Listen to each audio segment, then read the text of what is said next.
By profession doctor हूँ और पिछले 25 साल से आयुर्वेद की प्रैक्टिस कर रहा हूँ और 5 साल से मोदीकर के साथ में आना बाई चांस नहीं था, बाई चॉइस था। और बाई चॉइस इसलिए था कि प्रोडक्ट्स बहुत अच्छे थे। इन प्रोडक्ट्स को मैंने यूज किया, अपने घर पे यूज किया, परिवार पे यूज किया, पेशेंट्स पे यूज किया, नियर एंड डियर पे यूज किया, बहुत अच्छे रिजल्ट्स आए। जब बहुत अच्छे रिजल्ट्स आए तब भरोसा आया।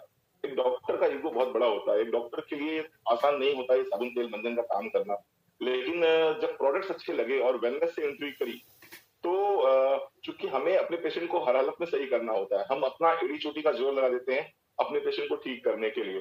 तो जो प्रोडक्ट्स थे उनसे प्यार होना शुरू हो गया। जब प्रोडक्ट से प्यार हुआ तो फिर बाकी प्रोडक्ट से भी प्यार होना शुरू हो गया, और जब दोनों प्रोडक्ट से प्यार होना शुरू हो गया, यानी वेलनेस के प्रोडक्ट और एफएमसीजी प्रोडक्ट से प्यार होना शुरू हुआ, तो फिर एक प्यार और दिमाग में आया और वो प्यार था पैसे का प्यार।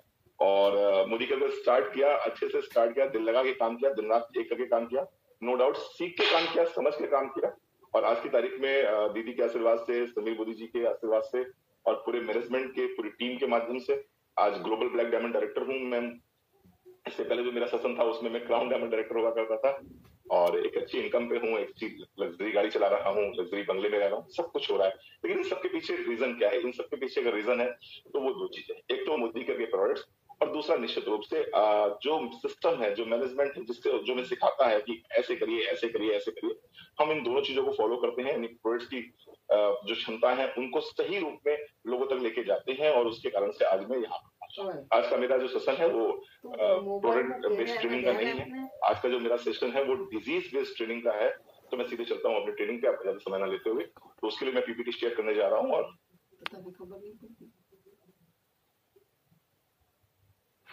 लाइट बंद कर ऊपर से तू भी देखा है अंदर। दोस्तों यस, आपके सामने स्क्रीन आ रही होगी। हाँ जी दोस्तों आज की हमारी थैंक यू आज की हमारी जो पहली डिजीज हम कवर करने जा रहे हैं, ये डिजीज का नाम है अस्थमा। सर्दी के मौसम में अस्थमा के मरीजों को सबसे ज्यादा परेशानी का सामना करना। अस्थमा फेफड़ों के वायु मार्ग से जुड़ी हुई एक ऐसी बीमारी है जिसमें श्वसन नली की सूजन बढ़ जाती है और श्वास नली सिकुड़ जाती है। इस बीमारी से पीड़ित इंसान को सांस लेने में दिक्कत होती है। अस्थमा के मरीज को खांसी के कारण फेफड़ों से कफ आता है, लेकिन कई बार कफ बाहर नहीं निकल पाता है, जिसकी वजह से मरीज को बहुत परेशानी होती है। सर्दी के मौसम में अस्थमा से बचाव बहुत जरूरी है। आइए आगे बढ़ते हैं। लक्षण क्या होंगे इसके? लक्षण ये होंगे कि बार बार पेशेंट को खांसी आएगी, और जब भी खांसी आएगी तो इतनी तेज खांसी आएगी कि आपको लगेगा खांसी बंद होने का नाम ही नहीं लेगी, लगातार खांसी आती रहेगी, लगातार खांसी आती रहेगी। और जब खांसी आएगी तो आप देखेंगे खांसी की जो लास्ट मोमेंट होगा वहां पर सीटी सी बजती है, यानी कि आपको लगेगा कि आवाज जो निकल रही है वो गले से आवाज निकल रही है। तो जब खांसी करते समय व्यक्ति के गले से आवाज निकलना शुरू हो जाए, सीटी सी बजने शुरू हो जाए, तो आप महसूस कर सकते हैं कि ये व्यक्ति अस्थमा से पीड़ित है, ये व्यक्ति दमा से पीड़ित है। इसके साथ साथ में खांसी में छाती में आपको जकड़न सी महसूस होती है, छाती में भारीपन सा महसूस होता है। कई बार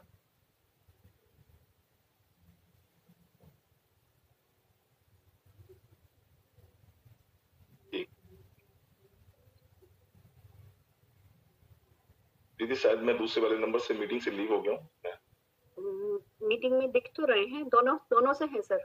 दोनों से है, चलो हाँ है।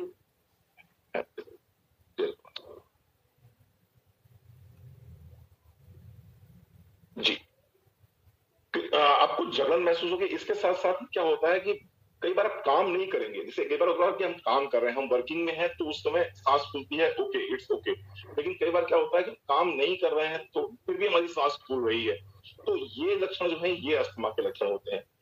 खांसी के समय कठिनाई होती है, यानी कि खांसते समय आपको बहुत चीज में पेन होता है और आप निकालना चाहते हैं कफ, कि मेरा किसी तरह से कफ बाहर निकल जाए, लेकिन कफ अगर बाहर नहीं निकल रहा होता है तो ऐसी स्थिति में हम समझ जाते हैं कि हम कहीं ना कहीं अस्थमा के पेशेंट हो रहे हैं। क्या सजेस्टेड सप्लीमेंट्स रहेंगे? कौन कौन से सप्लीमेंट्स ऐसे हैं जो मोदी केयर के जो इसमें काम करते हैं? तो आप नोट कर लीजिए। गार्लिक एक बहुत ही अच्छा सप्लीमेंट है अस्थमा के पेशेंट्स के लिए। इस बीमारी को मैंने क्यों इस समय कवर किया है, क्योंकि ये बसंत का मौसम है। जिस समय बसंत का मौसम होता है उसमें होता क्या है, जो सर्दियों में आपका कफ जम चुका होता है आपके चेस्ट में, थोड़ी थोड़ी धूप निकलने स्टार्ट होती है, थोड़ी थोड़ी धूप निकलने स्टार्ट होती है, तो ये कफ पिघलना स्टार्ट होता है। कफ से यहाँ हमारा मतलब है बलगम से, कफ से हमारा मतलब है वात पित्त कफ से, जो आयुर्वेद में 3 तरह के दोष माने जाते हैं, वात पित्त कफ से। तो ये कफ जो है ये हल्का सा पिघलने लगता लगता है, जब ये कफ पिघलने लगता है तो आपके सिम्टम्स थोड़ा सा क्या होते हैं, एक्सिगरेट कर जाते हैं। तो इसलिए मैंने इसको कवर किया है। तो इस समय अस्थमा के पेशेंट्स को ज्यादा दिक्कत होगी, तो क्या देना होगा उनको, गार्लिक पर्ल देंगे आप, एक सुबह एक शाम को। टर्मरिक एक नया बहुत ही शानदार बहुत ही जबरदस्त प्रोडक्ट लॉन्च किया है मोदी केयर ने इस समय, जिसका की मेन कंटेंट होता है करक्यूमिन। तो टर्मरिक को अगर आप एक सुबह एक शाम देंगे नाश्ते के बाद में, तुलसी की अभी न्यू लॉन्च हुआ है, तुलसी भी हमारा एक सुबह एक शाम, तो गार्लिक एक सुबह एक शाम, टर्मरिक एक सुबह एक शाम, तुलसी एक सुबह एक शाम देते हैं अगर आप, तो आप देखेंगे बहुत अच्छे रिजल्ट्स आपको आते हैं। मैं नोनी नोट डाउन करना भूल गया है यहाँ पर, तो आप नोनी को भी ऐड कर सकते हैं। तो सजेस्टेड सप्लीमेंट्स फॉर अस्थमा रहेगा नोनी 20 ml सुबह 20 ml शाम को, 1 कप गुनगुने पानी के साथ में खाली प्लेट। फिर उसके बाद ब्रेकफास्ट कर लेना है। ब्रेकफास्ट के बाद में गार्लिक एक सुबह एक शाम, टर्मरिक एक सुबह एक शाम, तुलसी एक सुबह एक शाम, और इसके साथ साथ में शहद।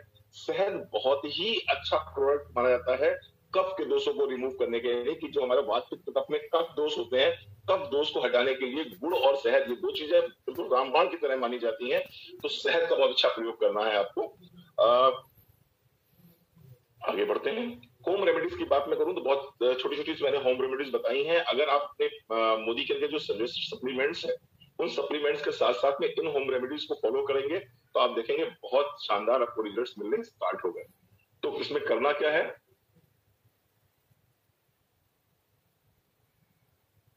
इसमें करना क्या है, एक गिलास पानी में 1 चम्मच मेथी को उबालिए। 1 गिलास पानी ले लीजिए, 1 गिलास पानी में आप 1 चम्मच मेथी को उबालिए। जब पानी 1 कप बचे, यानी कि 1 गिलास पानी में 1 चम्मच मेथी को उबालेंगे, जब पानी आपका 1 कप बचे तो उसमें 1 चम्मच अदरक का रस डाल दीजिए। 1 चम्मच अदरक का रस डाल दीजिए और 1 चम्मच शहद उसमें डाल दीजिए। अब क्या होगा, पानी खोल रहा है आपका, आप उसको चाय की तरह बिल्कुल सिप सिप करके पीना शुरू करेंगे, तो आप देखेंगे आपको बहुत अच्छे रिजल्ट आने शुरू हो गए।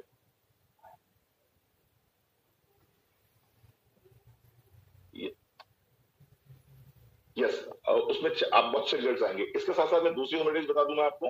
1 गिलास दूध में आधा चम्मच हल्दी पाउडर, हल्दी पाउडर मोदी केयर का होना चाहिए। 1 गिलास दूध में अगर आप आधा चम्मच हल्दी पाउडर डालते हैं, और लहसुन की 2 कलियां ले लीजिए, लहसुन की 2 कलियां ले लीजिए, इनको पीस लीजिए। इनको पीस के क्या करिए, उसमें मिला दीजिए और फिर आप उसको पीते हैं, तो निश्चित रूप से अस्थमा में ये भी बहुत अच्छा फायदा करता है। जिस समय अस्थमा का अटैक उठा हुआ हो उस समय क्या करना है आपको, सरसों का तेल ले लीजिएगा, उसमें थोड़ा सा कपूर, एक चने की दाल बराबर कपूर ले लीजिएगा, और थोड़ा सा 1 चुटकी सेंधा नमक उसमें ले लीजिए, और फिर उस तेल से आपको चेस्ट पे मसाज करनी है, पीठ पे मसाज करनी है। चेस्ट पे मसाज करिए और पीठ पे मसाज करिए। इससे क्या होगा, जो कफ जमा हुआ है चेस्ट में, वो चेस्ट में कफ जमा हुआ जो कफ है वो थोड़ा ढीला हो जाएगा, और जब ढीला हो जाएगा तो आसानी से कफ बाहर निकल जाएगा, तो रोगी को बहुत सारा आराम मिल जाता है। तो अस्थमा के लिए मैंने बोला noni, garlic, turmeric and tulsi, इन प्रोडक्ट्स को लेंगे, साथ ही साथ में कुछ होम रेमेडीज को प्रयोग करेंगे। अगर आपके डॉक्टर आपको कोई दवाइयां दे रहा है, उन दवाइयों को बिल्कुल भी बंद मत करिए, साथ में कंटिन्यू करेंगे, आपको बहुत अच्छे सुपर डुपर रिजल्ट्स आपको आने शुरू हो जाएंगे। आइए बढ़ते हैं दूसरी बीमारी की तरफ, and that is hyper acidity.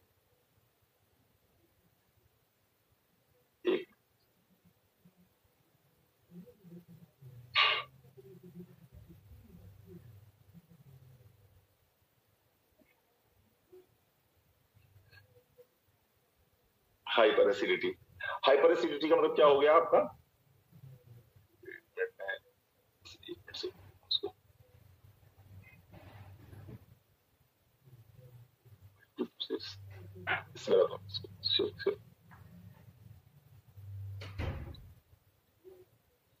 Just कोई बात नहीं, कोई बात नहीं।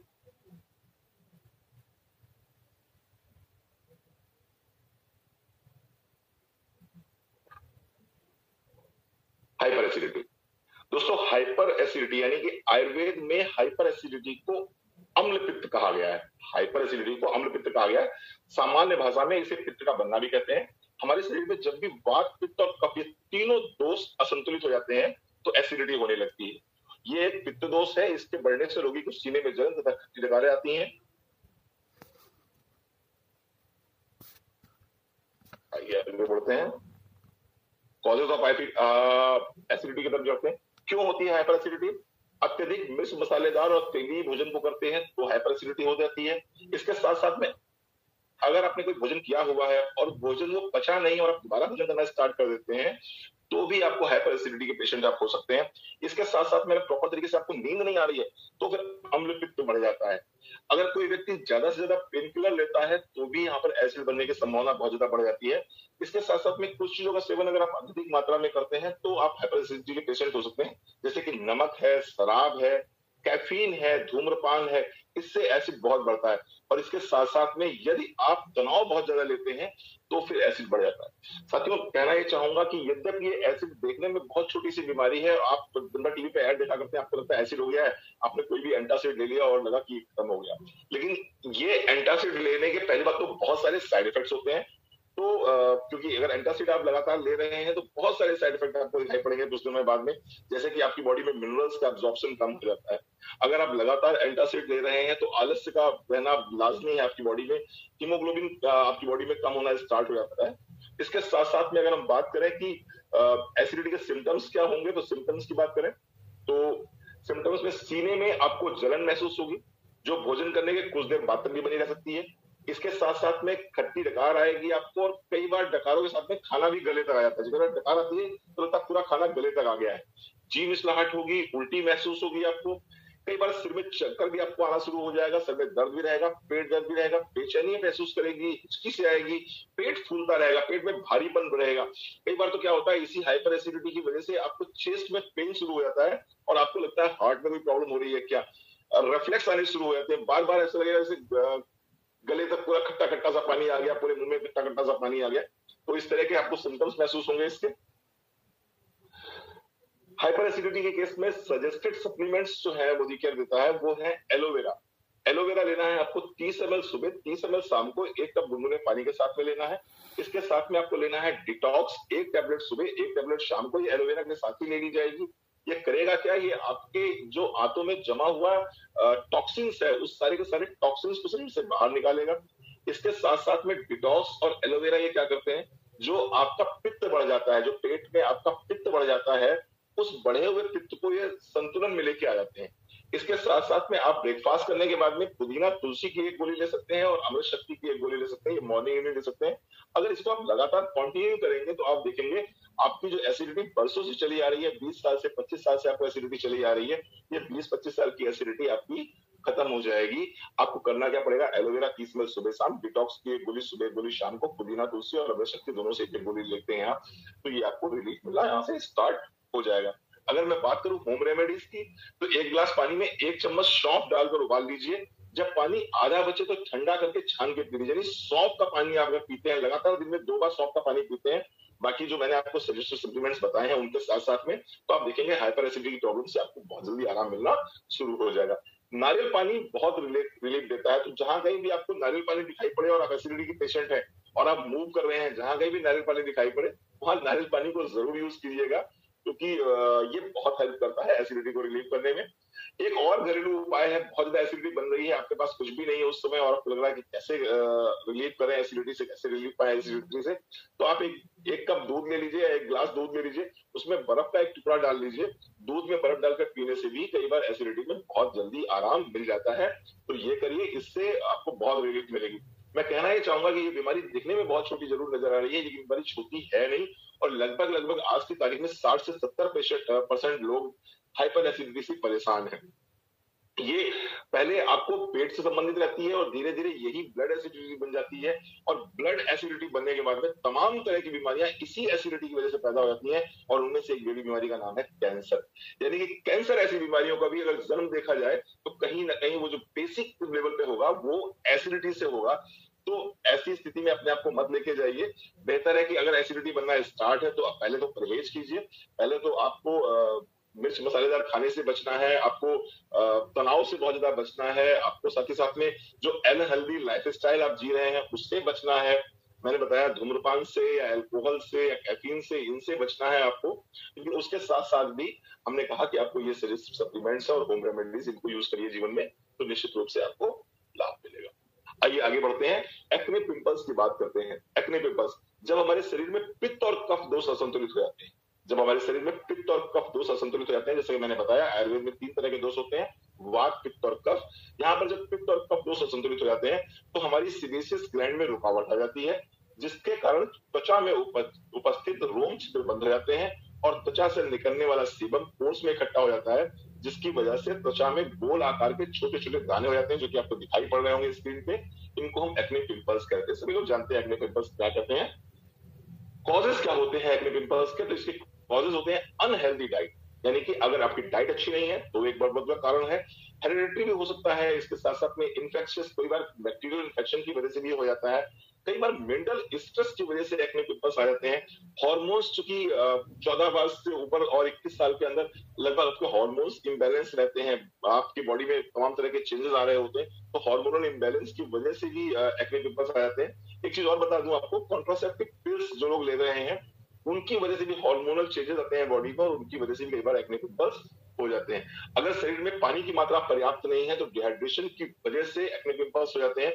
इसके साथ साथ में जो महिलाएं मेकअप बहुत ज्यादा करती हैं, जो हमारी माता बहनें मेकअप बहुत ज्यादा करती हैं, और उसकी वजह से कई बार मैंने सुना है कंसीलर वगैरह की वजह से क्या होता है कि आपकी सीबेसियस ग्लैंड जो है वो पोर्स बंद हो जाते हैं। तो सीबेसियस ग्लैंड में जब आपका ऑब्स्ट्रक्शन रहेगा और वो जो ऑयल है वो बाहर निकलना चाहिए, और वो ऑयल अगर बाहर निकल नहीं पाया तो क्या करेगा, वो सड़ेगा वहां पर, और सड़ने के बाद में वो पस रूप में आ जाता है, और फिर वो वहां पर आपको एक्ने पिंपल्स दिखाई पड़ जाते हैं। आइए देखते हैं सिम्टम्स क्या होंगे। यस, रोम छिद्र बंद हो जाएंगे आपके, छोटी छोटी लाल रंग की गांठें, गांठों में पस पड़ जाएगा, और कई बार कुछ बड़ी बड़ी गांठें भी लाल रंग की आपको दिखाई पड़ती हैं, जिसको हम एक्ने पिंपल्स के नाम से जानते हैं। सजेस्टेड सप्लीमेंट्स की बात करें तो नोनी 20 ml मॉर्निंग में लेना है, 20 ml इवनिंग में लेना है। नोनी 20 ml मॉर्निंग, 20 ml इवनिंग में लेना है। डिटॉक्स लेना है आपको, एक सुबह एक शाम को।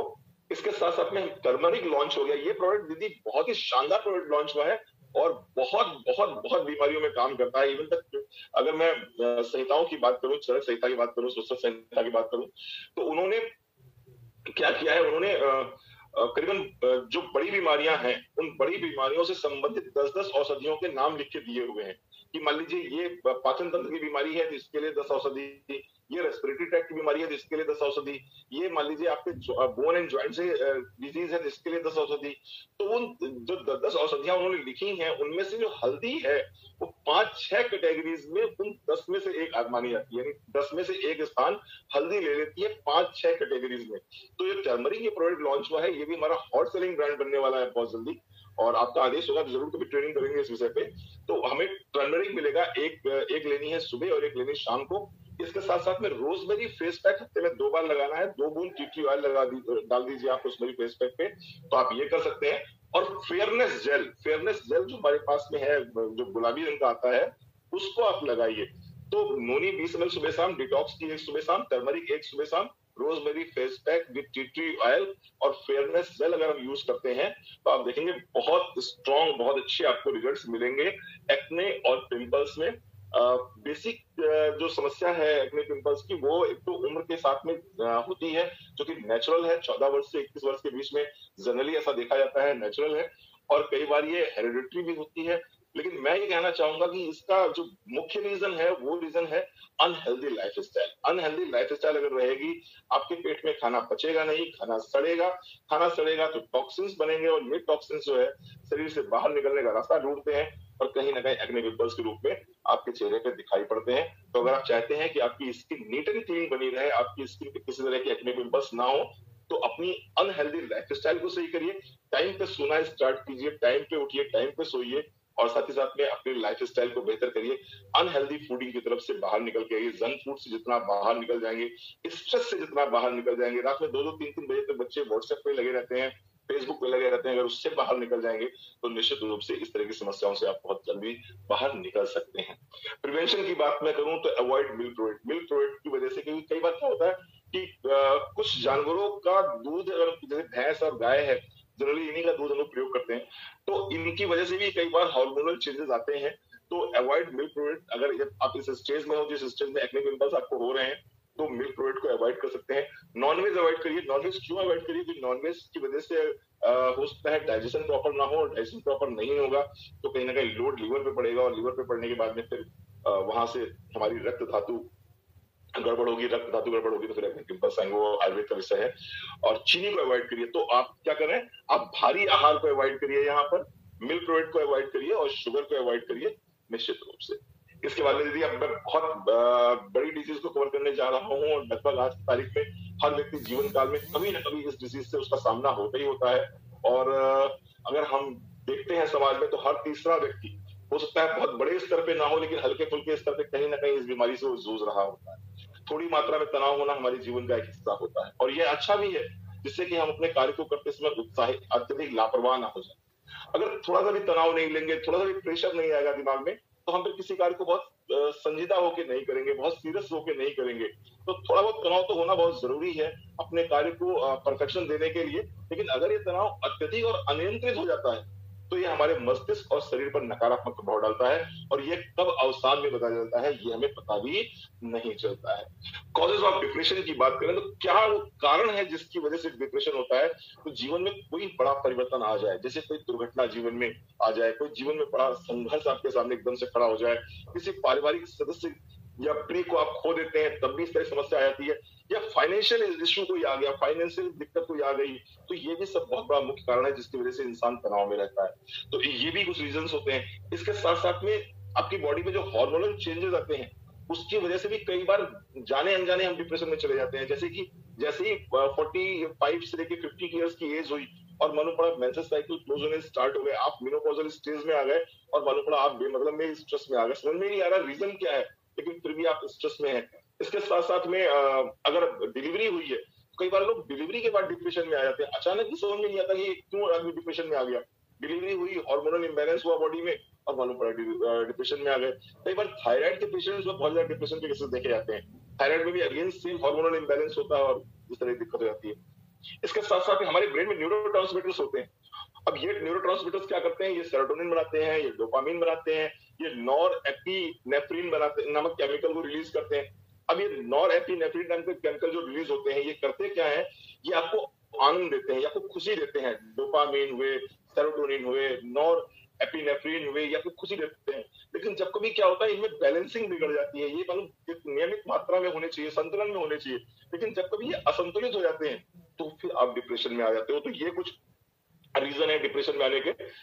डिप्रेशन का रोगी के लक्षण क्या होंगे वो मैं बता दूं आपको, और ये बहुत अच्छे से समझ लीजिए। आपको कई बार आपके आसपास कोई डिप्रेशन का मरीज होता है और हम समझ नहीं पाते, हमें लगता है ये मतलब में टेंशन में कर रहा है, लेकिन देखा जाए तो वो डिप्रेशन में आ चुका होता है व्यक्ति। तो डिप्रेशन का रोगी क्या होता है? वो सदैव उदास रहता है। ऐसा व्यक्ति हमेशा उलझन में रहता है और हमेशा हारा हुआ महसूस करता है। इस तरह के रोगी में आत्मविश्वास बहुत कम होता है। इस तरह के रोगी स्वयं को कभी भी एकाग्र नहीं कर पाते, फोकस्ड नहीं होते हैं, ये कभी सेंट्रलाइज नहीं कर पाते अपने आप को, कंसंट्रेशन का बहुत पुअर होता है। ये चिड़चिड़े बहुत हो जाते हैं और बातचीत अक्सर बहुत कम करते हैं। ऐसे लोग सदैव भ्रम की स्थिति में होते हैं, कंफ्यूजन की स्थिति में रहते हैं और संदेह से हमेशा हर चीज को देखते रहते हैं। इसके साथ साथ में गुस्सा बहुत ज्यादा होता है, इरिटेबिलिटी बहुत ज्यादा होती है।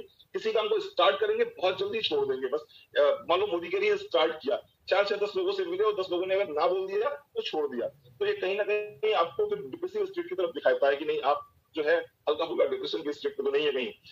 अस्वस्थ भोजन को बहुत प्रिय होता है, जंक फूड की तरफ इनका अट्रैक्शन बहुत ज्यादा होता है।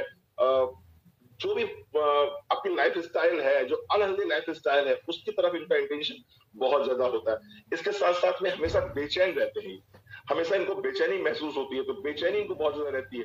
तो अगर इस तरह के लक्षण दिखाई पड़ते हैं, कहीं आपको कोई आदमी दुखी बहुत ज्यादा रहता है, अकेले बैठता है, बातचीत कम करता है, चिड़चिड़ा बहुत ज्यादा हो रहा है, हर चीज में गिव अप कर देता है, हर चीज को छोड़ देता है, कहीं टिकता नहीं है, अगर ऐसे लक्षण दिखाई पड़ रहे हैं तो कहीं ना कहीं डिप्रेशन के स्टेट हो सकते हैं। इसके सप्लीमेंट्स कौन से देने हैं वो ध्यान दीजिए इसमें। Red Korean ginseng is one of the best product for mental, हमारी मेंटल स्ट्रेंथ को डेवलप करने के लिए रेड कोरियन जिंसिंग हमारा one of the best product है, जो कि मोदी के 20 साल से आपको प्रोवाइड करा रखा है।